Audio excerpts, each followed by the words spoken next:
just got back here from Lake Pickwick. I'm gonna give you the Elite Series tools, and that is all of the equipment that I used to finish 34th place down there in Alabama. Had a good event. It was kind of an adventure the whole entire week. The practice period, the water was low, fish were biting a little bit, but then we just got completely dumped with rain. The lake came up about 5-6 feet, and it was completely different. You know, changed everything. Fish moved around. So the first day of the tournament was kind of a tough one for me because I went out there, started out trying some different stuff, didn't have any success, and then I had some motor issues.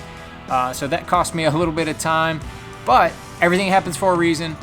Since I had those motor issues, it made me slow down in an area, and I ended up catching some keepers. I caught my very first keeper on the half-ounce chatterbait. This is the jackhammer. This was a bait that I ended up using on day 3 as well. Caught a few fish on day 3, but just the black and blue half-ounce chatterbait. Had the crawfather on the back. Had that on 20-pound Sunline Sniper. That's what I was using on this particular. No, I'm sorry. Had this on 18-pound Sunline Sniper because on this darker chatterbait, I wanted that bait to stay down a little bit more. I used a little bit smaller diameter. I was throwing that on a 7-foot 4-inch. This is the Elite Series frogging rod from Cashin, and I had a 6-3-1 Daiwa Tatula 100 reel. Just a good versatile all-around reel. But that was my setup. That I caught my very first one, and that was kind of like a bonus fish. It was a 3-pounder. It was a decent fish, and then I ended up going to near this one ramp area and just started fishing a little bit deeper rock, and the wind was blowing a little bit, and this is actually a Little John. This is the one I was throwing and caught my fish on the first day. Except for that one there, I caught 6 or 7 other keepers and ended up culling up to 14.5 pounds that first day. This is a Little John Premium coming out in the future. Not out just yet, but this is the medium runner, the MR medium runner. It runs about 8 or 9 feet deep, has a nice hard, distinct wobble to it, nice distinct thump, and I actually took the hooks off of it to put it on a different bait, and then I broke that other bait off. So that's why it doesn't have any hooks on it right now. But you can see it's pretty beat up. It's got a bunch of tooth marks on it.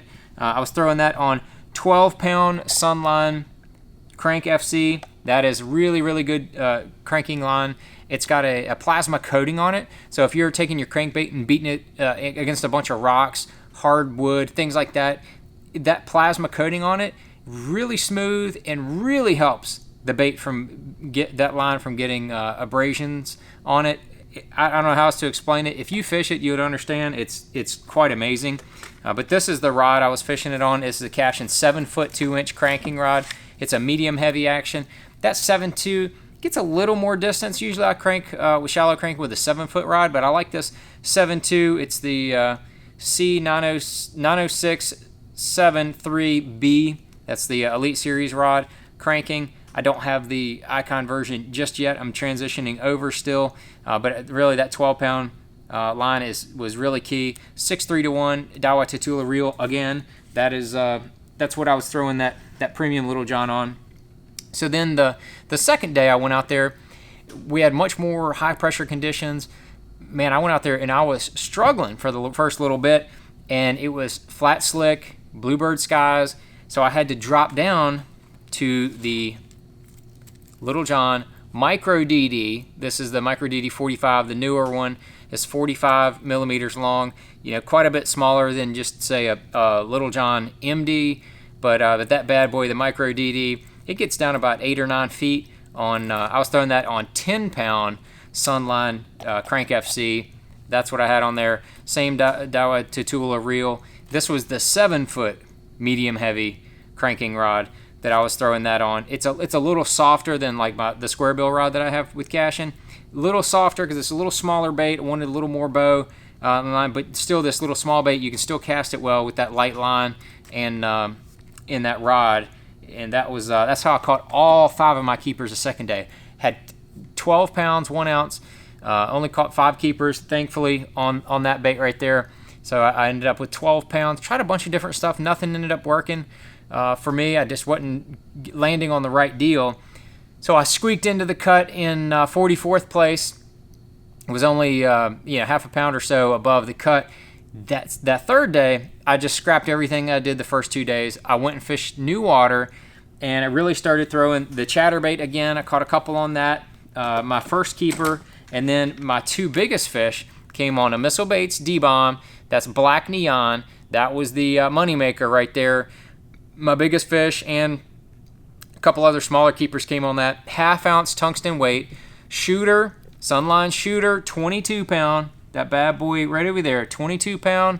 And then I was, cashing Elite Series, a flipping stick. Just happened to have it on an Elite Series. It's a medium heavy, 7.6, and just, putting total wood to them, getting them out of those laydowns. That's mostly what I was throwing around, is laydowns, and any other isolated piece of cover along the banks is what I caught my fish out of, and that was a big deal. And then I caught a number of other keepers, including, I think, two of the ones that I weighed on the 3/8 ounce chatterbait. This is a gizzard shad. This is the jackhammer, and I had this on 20 pound Sunline Shooter. That's usually what I throw a chatterbait on. And then I had the Frosted Purple Missile Baits Shockwave 3.5 on the back. I really like that because when I slow the chatterbait down, the blade is just barely moving, but that tail will still kick if you're kind of killing it, reeling it and then killing it. That tail will still kick, and that's how I catch a lot of the fish on that 3/8 ounce chatterbait. That's why I like that trailer on there as well. And this was on the rod that I normally throw a Carolina rig, buzz baits, 110 ploppers on. This was a Cashin Icon worming rod, 7.3 medium heavy. It's a real versatile rod. You can do all kind of stuff with it, and it was really the first time I had thrown that on the chatterbait on this rod, and I really liked it. It has a really nice slow taper. That's one of the reasons I like it for Carolina rig. It's got a little slower taper than most medium heavies. Perfect for that chatterbait as well. And I was using a little bit higher speed just because that's what I had on my Carolina rig. Daiwa Tatula 7-to-1 reel, and I was just fishing that real slow around any kind of current breaks that were shallower, little shallow points. And things like that. That's where that shad color. It's a gizzard shad color actually. Pickwick's got a bunch of gizzard shad in it. But that's kind of how I mixed it up each of the 3 days, and ended up that last day had 18-15 thanks to the D-Bomb and those chatterbaits. Moved up to 34th place, so got some decent points. Moved up a few places in the points, and had a lot of fun in that event. Just kind of fishing on the fly. That's one thing I love about tournaments. It's never the same. Even from day to day, it's always going to be different, and so that's why I kind of had to mix things up, and ended up kind of dialing them in on that third day. Wish I'd have done that on the second day, but hindsight's always 20/20, and I'm glad that we're going to be able to keep rolling with this season out here on the Bassmaster Elite Series. We're going to Texas for the next 2 events, so be sure to stay tuned for those events, and be sure to look out for the vlog of this tournament. You can see exactly the action of all of this and experience all the feelings that I had during that week. So you can check that out here coming up on the next video. Thank you for watching.